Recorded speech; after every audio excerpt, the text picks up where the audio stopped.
Hello, welcome to Scott Bryant Fitness Systems. Thank you for clicking on the video. And this video is all about the best exercises for muscle growth, health and longevity by Chris Williams and Dr. Peter Acher. And I've watched the video and I've critiqued it with my video.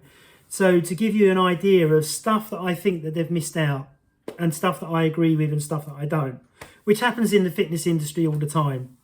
So first of all, they talked about the pillars of strength and conditioning, and they said VO2 max,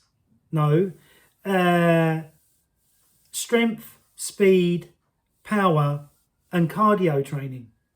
Now, I believe that it should be flexibility, stability, strength, then speed, then power, exactly in that order.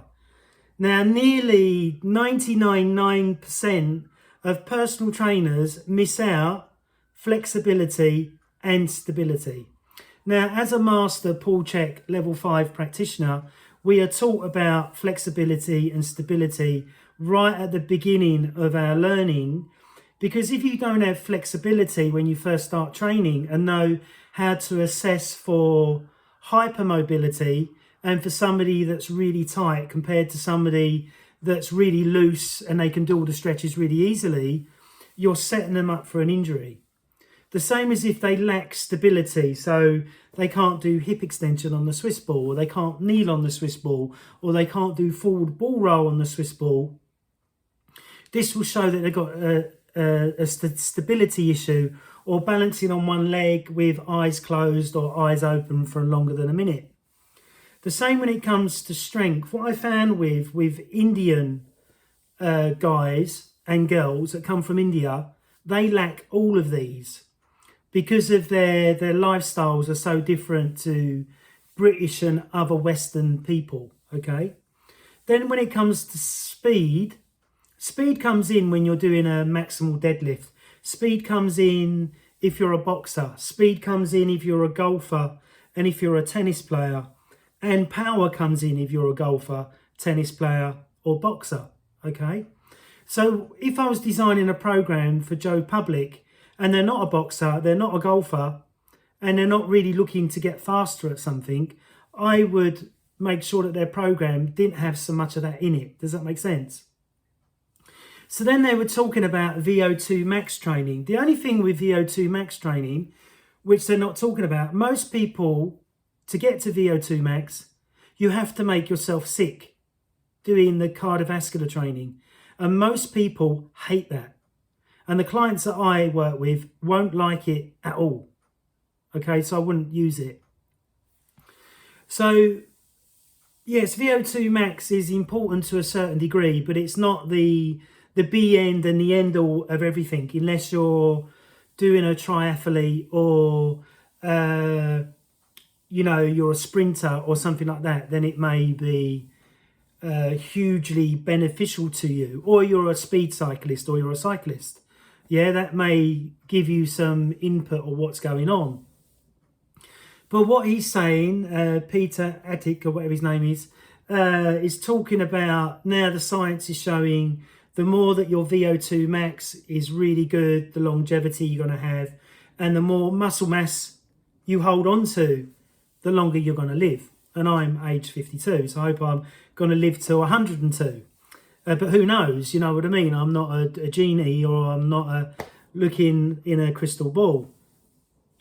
So because they've missed out flexibility, which is so important, he's talking about that at the end of the video, and it should be at the beginning. Because if you lack flexibility, the more training you do, the tighter your body's going to get. And it's like an elastic band, it's going to snap. So I don't understand why he's put it at the end. And then they were saying about, using yoga and stuff like that to increase flexibility, but that's only for somebody on orthopedic norms that is tight. If somebody puts their arm out and their arm drops down like that, that's showing hypermobility. If somebody can get their thumb and touch it back on their wrist here, that's showing hypermobility. Does that make sense? If they can bend their finger right back to here, that's showing hypermobility. That person should not be doing yoga. That person, if they're in pain, needs their body strengthened and tightened. Does that make sense? So when it comes to strength, they've found now that with your grip strength that we can all test, if your grip strength is low, death will be early, because it all connects into the strength system throughout the body and the chances of you having trips and falls and damaging your hip or your pelvis. So when it comes to speed, you can do velocity training with Olympic bars and stuff like that. But again, general public don't want to do that. That's only athletes, bodybuilders, powerlifters, and people like that want to do that type of stuff. So I always, when I meet a client, I vet them and find out what their dream, what their goal is. And 90%, I want to feel better. I want to get a bit leaner. I want to wear my old clothes. And I just want to stay healthier. If it's with my golfers or my tennis players, then obviously they need speed, power, endurance. They need all them elements. But the VO2 max thing they can do on their own. I'm not going to press a button and charge them to cycle, you know, intensely for 10 seconds and slow down and speed up. And it's boring for me, you know what I mean? I want to be training them and seeing them really improve that way. So when it comes to power would normally come once their flexibility, their postures is perfect. Their flexibility, their hamstrings are loose, not tight. Their glutes are strong, but not overly tight. The quads are loose, but strong, but not overly tight. They can touch their heel against their bum if they're doing a quad stretch. So flexibility takes some time for it to improve. If that person's eating a bad diet, or they may be adrenally tired, or they may have hormonal problems. So a woman that has a menstrual cycle, their flexibility will go dramatically up high. But if it's a guy and his testosterone is low, his flexibility will be worse. Does that make sense? Or if he's drinking lots of beer and alcohol, his flexibility will be worse. Does that make sense? So then the doctor speaks about his training regime. 1 minute he said that he was training more than 4 days, and then he said, oh no, I'm training 4 days. And then he said that he was doing 24 workouts altogether. Now that to me is quite overtraining if you're doing 24 exercises per workout, because it's affecting the hormonal system by overdoing it. But one thing he did say, he always says that he stops before failure. So 1 to 2 reps in, he's stopping before failure. Now, Charles Parlequin, strength and conditioning coach to 200 athletes in 250 different sports, would say the opposite. He would say you need to train beyond failure in which to get muscle strength, muscle endurance, and to get more out of it. But then if you see people are on the bike and they're going beyond, their heads all over the place, they're really pushing themselves, yes, but they're affecting all the other muscles in the body. So I believe in the form principle, and that as soon as my client's form or my form drops off and I can feel it, I stop. That's me done. So whether I've set the program up for 24 sets or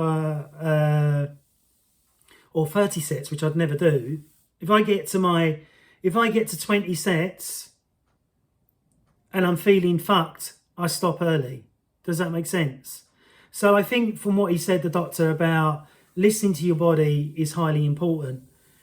The next thing he said that he does 5 to 15 reps. Now, 15 reps is more endurance. So it's a little bit of volume training.